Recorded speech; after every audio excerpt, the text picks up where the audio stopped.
Salut tout le monde, c'est Un Regard Neuf et j'espère que vous allez bien, moi comme d'habitude, ça va super. Internet et particulièrement YouTube sont de vrais regroupements de vidéos impressionnantes et d'expériences folles et épatantes. Chaque mois, des tas de youtubeurs innovent et nous proposent du contenu de plus en plus dingue et je me suis dit que ça pourrait être pas mal d'en faire une vidéo. On part donc ensemble à la découverte de 9 expériences insolites. C'est parti. Avant de commencer, n'hésitez surtout pas à vous abonner et activer la petite cloche des notifications pour ne rien rater des prochains sujets. Je publie aussi chaque jour des anecdotes insolites sur Instagram et j'essaie de répondre au maximum de messages, alors je compte sur vous pour aller y jeter un coup d'œil, tous les liens sont dans la description.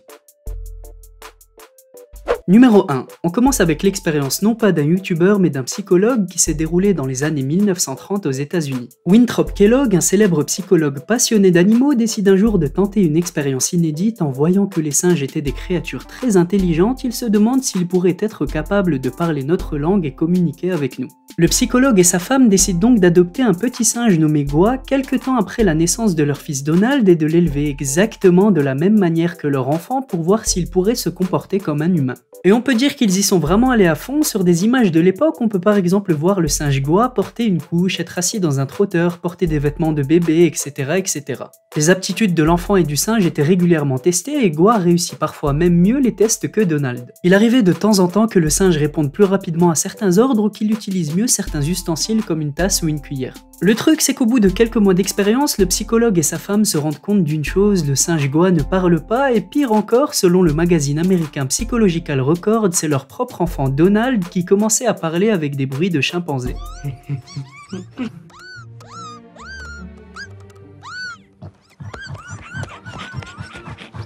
Et vous vous en doutez, par sécurité, ils ont immédiatement décidé d'arrêter l'expérience et le singe Goa est retourné au centre des primates en Floride. Par la suite, les scientifiques de l'époque se sont tout simplement rendus compte que c'était impossible car les deux espèces ont une morphologie très différente. Le larynx des singes ne leur permet pas d'articuler et de parler comme les humains. Et donc on ne verra probablement jamais de singes parler sauf au cinéma.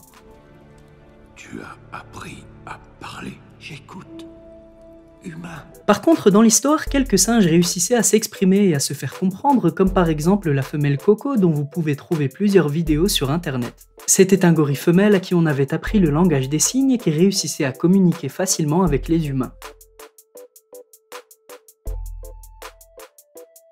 Numéro 2. Vous le savez, à notre époque, certaines personnes sont prêtes à tout pour faire le buzz ou donner un coup de pouce à la cause qu'ils défendent en pratiquant des expériences hors du commun et le youtubeur Coyote Peterson en fait partie. De son vrai nom, Nathaniel Peterson, il est un fervent défenseur de la cause animale et il s'est fait connaître pour ses vidéos complètement dingues qu'il publie quasiment chaque semaine. Depuis septembre 2014, il anime la chaîne YouTube Brave Wilderness de plus de 17 millions d'abonnés dans laquelle il se met en scène et part à la rencontre d'animaux parfois pas très commodes comme des grizzlies, des porcs épiques ou encore des serpents venimeux. Bon, heureusement il fait d'autres rencontres bien plus agréables et moins dangereuses comme celles de grenouilles rares, de paresseux ou encore de tortues géantes. Il y a quelques années, il a lancé sur sa chaîne un concept totalement inédit sur internet. Dans ses vidéos, il se fait mordre et piquer par des animaux devant la caméra. Bon, de base, il partait seulement à leur découverte, mais un jour, alors qu'il se filmait en train d'approcher un porc-épic, il s'est retrouvé avec plein de pics plantés dans la main. Et quand il a vu le nombre de vues qu'avait généré la vidéo, il a vite compris que les gens aimaient le voir souffrir et il a décidé de recommencer à se faire mordre et piquer par toutes sortes d'animaux insolites.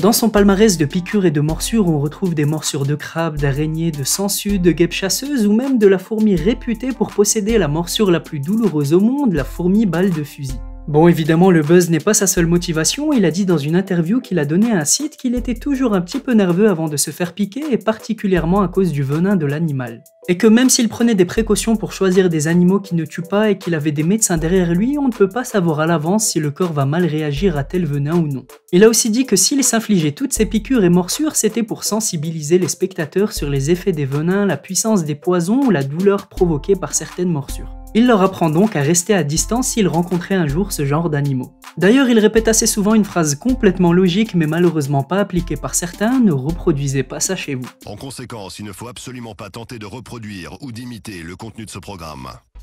Numéro 3. Les records de musculation sont souvent pulvérisés et chaque année, plusieurs compétitions censées désigner l'homme le plus fort du monde sont organisées à travers le monde. Parmi ceux qui ont gagné la compétition figure Eddie Hall, un Anglais de 32 ans aujourd'hui qui a gagné le titre en 2017 et qui continue toujours à vouloir toucher les sommets. Et comme le haut du corps n'est pas suffisant et qu'il y a aussi des records à exploser avec les jambes, il a récemment décidé de se mettre au défi et de tenter l'expérience de pousser 1 tonne à la presse inclinée. Ça fait beaucoup là, non? Bon, avant de tenter son record personnel, il s'échauffe un petit peu, se retrouve face à la machine et commence par des séries plus légères. Mais quand il est l'heure de battre son record individuel de 1 tonne, ça se passe plutôt mal et un petit incident intervient. Bon, excusez-moi du terme, mais il s'est clairement fait dessus car il avait poussé trop lourd. Oh, you smell it. Bizarre. Dégueulasse. Il s'excuse à la caméra, fait une pause pour se nettoyer et revient déterminé pour renouveler l'expérience. Et au début, tout se passe bien, il fait 1, 2, 3, 4 répétitions, mais à la 5e, son corps ne supporte plus, il lâche tout et s'évanouit, la tête sur le côté. Il essaie de se relever sur le moment, mais c'est quasi impossible pour lui, puis il réussit petit à petit à reprendre ses esprits. Et malgré cet événement, vous vous en doutez, ce genre de personnes ont une détermination d'acier, au lieu de rentrer chez lui et de se reposer, il continue sa séance avec d'autres exercices de musculation. Numéro 4. Toujours plus gros, toujours plus fou, c'est la devise de la prochaine chaîne YouTube que l'on va voir qui publie chaque mois du contenu complètement décalé. Et il y a quelques mois, ils se sont aidés du youtubeur Mark Robert dont on avait déjà parlé dans une vidéo récente. Pour ceux qui ne le connaissent pas, Mark Robert est un ingénieur en mécanique, ancien employé de la NASA et d'Apple qui s'est mis à faire des expériences sur YouTube. Et il a été contacté afin de répondre à cette question, un trampoline peut-il résister à une Opel Corsa de 1300 kg jetée d'une tour de presque 50 mètres? Moi je pense que la question elle est vite répondue. Et après 5 mois de calcul, de conception 3D, de simulation et évidemment de construction, ils ont enfin eu la réponse. Le trampoline géant fabriqué à l'aide d'acier, de Kevlar et qui comprend 144 ressorts de portes de garage prévus pour 200 kg chacun était prêt à passer le test. Et après avoir fait plusieurs tests dans la même vidéo avec des boules de bowling ou encore des pastèques, il lance la voiture du haut de la tour et je vous laisse voir ça en images.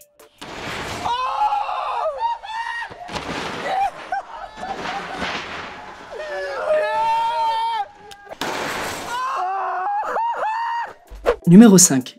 Ce qui est bien avec Mark Robert, c'est qu'il fait des vidéos extrêmement travaillées sur des questions qu'on s'est quasiment tous déjà posées. Et en 2018, il a fait une vidéo et a répondu à plusieurs questions. La première, c'est est-ce qu'un klaxon peut briser une vitre, et la seconde, combien de temps met le bruit d'un klaxon à plus de 4 km pour arriver à nos oreilles. Je vous mettrai la vidéo en description, il a tout d'abord construit le klaxon, s'est installé à différents endroits et a commencé les tests. Et c'est vraiment étonnant car comme vous pourrez le voir dans la vidéo, à plus de 4 km du klaxon et en communication talkie-walkie avec son ami qui active le bruit, il entend directement le klaxon dans le talkie-walkie, mais il faudra 11 secondes pour que le son arrive à leurs oreilles.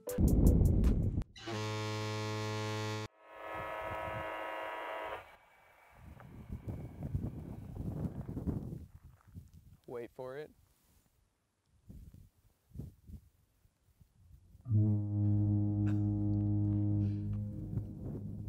That's crazy! Et il prouve également que l'on peut briser une glace avec le bruit, je vous mets le lien en description pour que vous puissiez la voir entièrement. Numéro 6. La restauration rapide est aussi bien connue pour sa décomposition rapide, mais deux Australiens ont fait une expérience assez étonnante. En 1995, Edward Nitz et Casey Dane, âgés de 13 et 14 ans à cette époque-là, avaient commandé un cheeseburger chez McDonald's. Mais Edward n'était pas d'humeur à le manger ce jour-là et ça leur a donné une idée. Par curiosité, ils ont décidé de conserver le hamburger dans une boîte en bois et l'ont scellé en jurant de ne pas l'ouvrir sauf ensemble 20 ans plus tard. Et justement, les 20 ans sont rapidement passés et ils ont tenu leur promesse, ils se sont revus 20 ans plus tard, ont ouvert la boîte et ont fait une découverte qui a étonné beaucoup de personnes. Dans les images qu'ils ont postées sur leurs réseaux sociaux, on peut voir que contrairement à eux, le hamburger qu'ils avaient caché était intact et n'avait aucune ride. Le sandwich ne s'est pas transformé et a exactement la même forme que 20 ans plus tôt. Bon, on ne sait pas ce qu'ils en ont fait, mais à mon avis, personne n'a tenté l'expérience de taper une bouchée.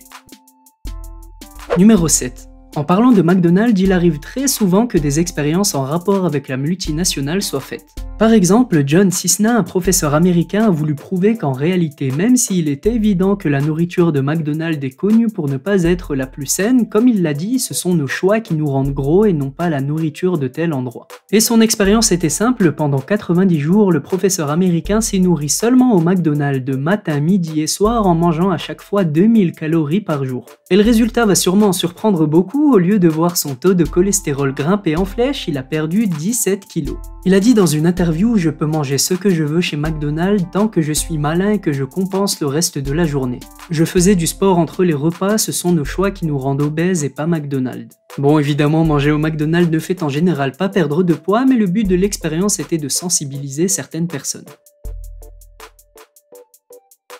Numéro 8. Que se passerait-il lorsqu'un poids métallique en fusion d'une vingtaine de kilos se retrouvait en contact avec la surface d'un lac gelé? C'est justement la question que s'est posée un homme l'année dernière et il a décidé d'en faire une expérience. En gros, le but de l'expérience était de savoir à quelle vitesse le poids allait s'enfoncer, s'il allait jusqu'au bout ou si la glace allait se briser. Et au final, comme vous le voyez, le poids ne met que quelques minutes à pénétrer entièrement dans la glace. Il a d'ailleurs au passage créé de l'eau chaude à environ 40 degrés à la surface du lac.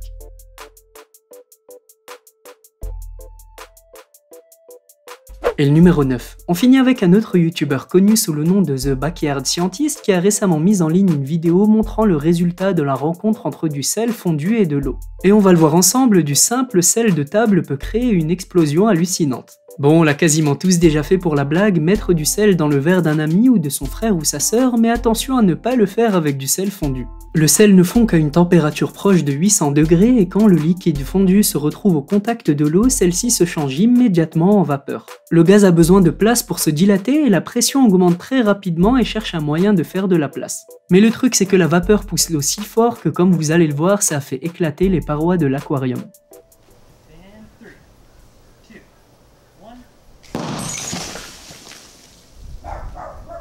Et comme vous le voyez, la réaction est bien visible quand on rejoue la scène au ralenti.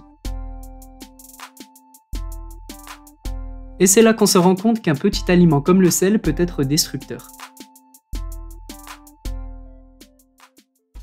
C'était tout pour moi la team à regard neuf et j'espère comme d'habitude que cette vidéo vous a plu. Si c'est le cas, n'hésitez surtout pas à laisser un petit pouce bleu, à me donner vos avis en commentaire et à vous abonner si ce n'est pas déjà fait. Comme je vous l'ai dit plus tôt, je suis également sur les réseaux sociaux et particulièrement sur Instagram, alors je compte sur vous pour aller y jeter un coup d'œil, le lien est dans la description. Sur ce, on se dit à très bientôt pour une toute nouvelle vidéo, prenez soin de vous, portez-vous bien et à la prochaine.